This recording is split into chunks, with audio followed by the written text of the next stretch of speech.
በእናትህ ያቺ ጋር አታምርም? እቷ እንዴት አባቷ ያቺ እንዴ ያቺ እኮ ጀለሰኝ ነች እኮ። አራቀልት ለምን የሆነ ትሪክ ፈጥሬ አላጃለሰን ዛሬ። እስቲ ና ውለቷ አለዋለደ ና እኔ ደስ ይለኝ ና በእምኒ ሰላም ነው ሰላም ነው አይደለ? ናሆም ይባላል ከ1 እስከ 5 በቃሉ ቁጥር ይዟልና እሱን ካወቅሽ ከንፈርሽን ይስምሻል። እስኪ ገምጪ። 3 አይደለም 3 የምር 2 ነበር ያዝኩት ለትንሽ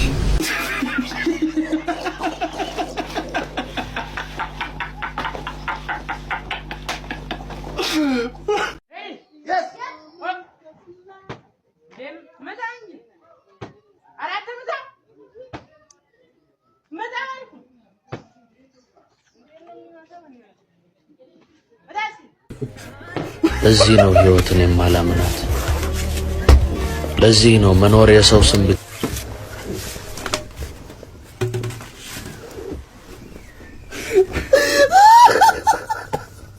ያንን እዚህ ጋር ባዶ የነበረውን አስሞልተሽው ነው? አዎ አስሞላሁት። በምን ሞሉት? በቀን ሰራተኛ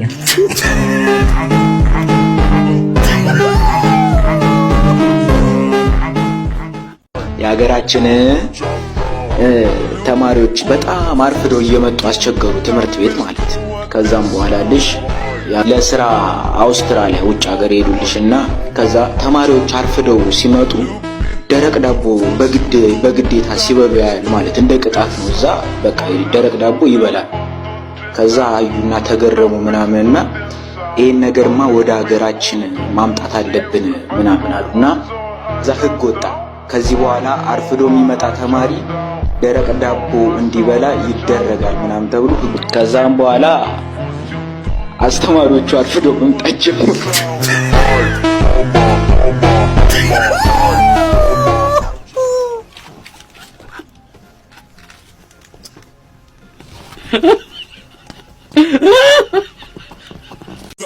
ገሶ በይ አንተ ገሶ በይ ለጽፋለህ እዛ ጋር ይሄድ ገሶ ምንድነው?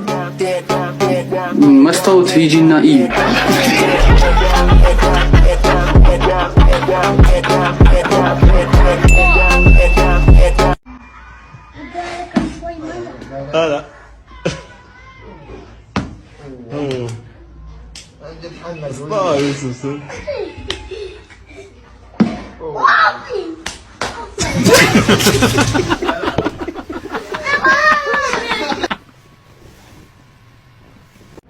ለታክሲ ረዳትም ቲፕ መሰጠት መቻል አለበት። አሁን ለምሳሌ እኔ ከዚህ መኪና ነው የወረድኩትና የ20 ብር ትራንስፖርት 100 ብር ሰጥቼ ወረድኩ ማለት 80 ብር ቲፕ ማለት ነው። ሰው እንዲህ ብሎ ያኛል። ለምንድን ነው እንደዚህ ብሎ የሚያይ? አስደነገጡኝ። ትልቅ ነገር ያደረኩ ነው የመሰለኝ። ቲፕ መሰጠት ሬስቶራንት ስንገባ የተለያዩ ቦታዎች ስንገባ እንሰጥ የለ ቲፕ። ስለዚህ ለነሱም ቲፕ መስጠት መርሳት የለ። እስቲ ስራ ተፈች እኔ እናቴ ካሳንቺስ ነሽ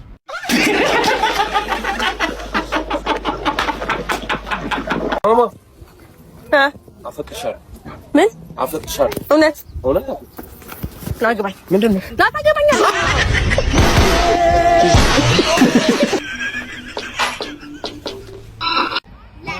ባልንጀሮቼ ላን አምላኬ ምን አይነት ትውልድ ነው ያፈራ ነው?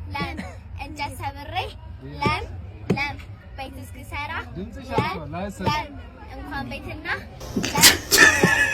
ለም ማዘር እደጃለሁ ለም ኮከብ ስቆጥር ለም ኮከብ ቆጥሬ ለም ስገባ ቤቴ ለም ደግባ እናቴ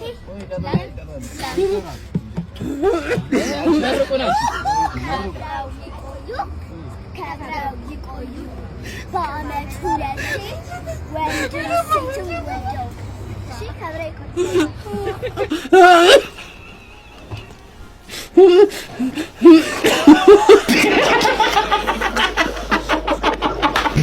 እንዳታስፎግር የኢሉሚናቲ አባል እንመዘግባለን ብለን ማለት ነው። በቃ እኛ ኢሉሚናቲ ነን ብለን ሰው እየመዘገብን ብር እንቸበችባለን። በቃ ባለሀብት ነው የምንሆነው። አደራ እንዳታስፎግር። ኧረ አላስፎግርም። እኔ እኮ አላስፎግርም ነው የምልህ።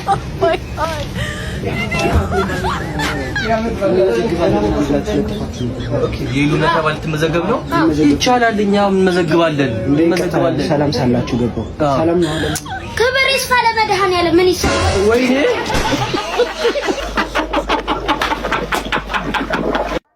ላዋ አንድ ጥያቄ ልጠይቅሽ። ማን የኢትዮጵያ ትልቁ ተራራ ማን ነው? ዴፋ ብራዘር ዛሬ ደብሮሻል ሰሞኑን? ኧረ በእናትህ ጭቋ ጋር እኮ ተጣላሁልህ። በምክንያት ማታ እያወራን በመሀል እኔን እኮ ብዙ ወንዶች ይወዱኛል አለችኝ። ከዛ ማርቀሽ ነገር ተወዳጅ ነው አልኳት።